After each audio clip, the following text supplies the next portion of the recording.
Hey, what's up guys, I'm Left and I'm back here in Destiny, and today we're going to be talking about the Suros DIS-47 Scout Rifle. Now, if you watch my channel, you know I'm not a huge fan of Scout Rifles, but I've actually been using this one a lot in the Iron Banner, mostly because it's a high rate of fire Scout Rifle, low impact, and it allows me to run my Dirt Drinker, which puts me at the highest light level that I can possibly be. So, why it's a really good scout rifle. For PvE, not so much. You can see it doesn't even one-shot a tier level 2 tier 1 enemy. It did that Shank, but it didn't Vandals. It might Dregs, I'm not sure. Also, has anyone noticed that this spawn and that spawn never spawn at the same time anymore? Weird. But this weapon does have a really good place for it, and that is absolutely in the Crucible. I've been using it in Iron Banner, like I said, because it's just insane. It can take down a shotgunner before they get to you if you land all your shots. So, you can see it's got a higher rate of fire with low impact, decent range, decent stability, really good reload speed, and a 28-round magazine.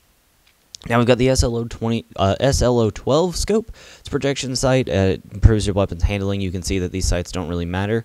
I go with the SP-028 because it does improve the target acquisition. We've got perfect balance. The weapon has extremely low recoil. When switched to Feather Mag, you can see it only drops down just a little bit. Hip fire. This weapon has bonus accuracy while firing from the hip. Lightweight. When held, this weapon grants +2 character agility. This is really good for PvP because it allows you to move much quicker and you're a lot faster and harder to hit. Then we've got small bore, increased range and stability, slower reload, reduced magazine size. You can see it doesn't slow the reload that much, and honestly, it takes you down 2 bullets, which in PvP can usually mean your life, especially with something that's a low impact. So I've been running lightweight and really been enjoying this gun. It's hard to hit the max fire rate without full auto, but you can see right there, I have removed my hand from the controller and I'm just hammering it. That's basically the highest fire rate, or the what the fuck is up with these spawns? I want to know. That was me literally hammering the controller, and I was getting 2 hits in between every bullet. With full auto, you're probably going to be able to fire a little bit faster because it's not going to have to read the trigger pull, and it's not going to have to read, there's not going to be any delay between the controller and, between the trigger pulls, because your controller's a Bluetooth controller and it's going to have a little bit of delay. But honestly, it's a really powerful gun for PvP. Like I said before, if you've got someone charging down you at the hallway, all you have to do is back up and just pour bullets into them.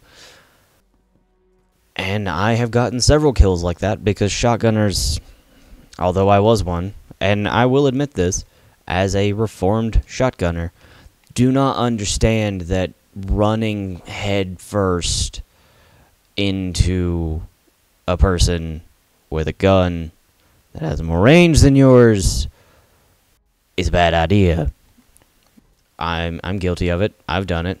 Your shotgun should not be used as your primary means of killing somebody. There's a reason it's in your secondary slot. Now, if you aren't a shotgunner, like I'm not anymore, I like running snipers. This gun is actually going to be really good for you because, like I've said, you can take down a shotgunner because they're going to have to, with Blink being nerfed, they're going to have to run at you or slide at you or be there pushing on you.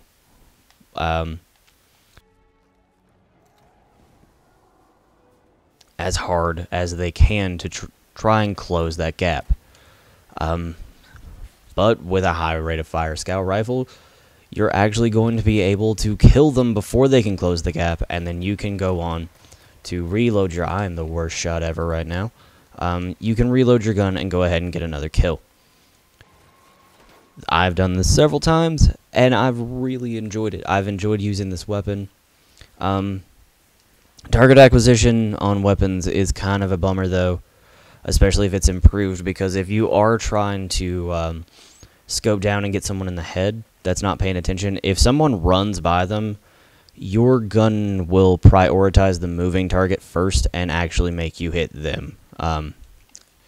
This happened to me just a little bit ago. So just keep that in mind when you're using this weapon. But that's going to do it for me today, guys. Don't forget to rate, comment, and subscribe. As always, I'm left. I'm using the wrong tether for PvE. But let me know if you guys are liking your DIS-47s. I am. I enjoy doing them. Or I enjoy using this weapon. Mostly in PvE. Or PvP. I've used it in PvE and it's abysmal. Just because you have to... You can't one-shot headshot anything, and with a scout rifle, that's what I expect. I expect to be able to one-shot headshot a tier 1 mob. But don't forget to rate, comment, and subscribe. As always, I'm left, and I'll see you guys back here inside of Destiny.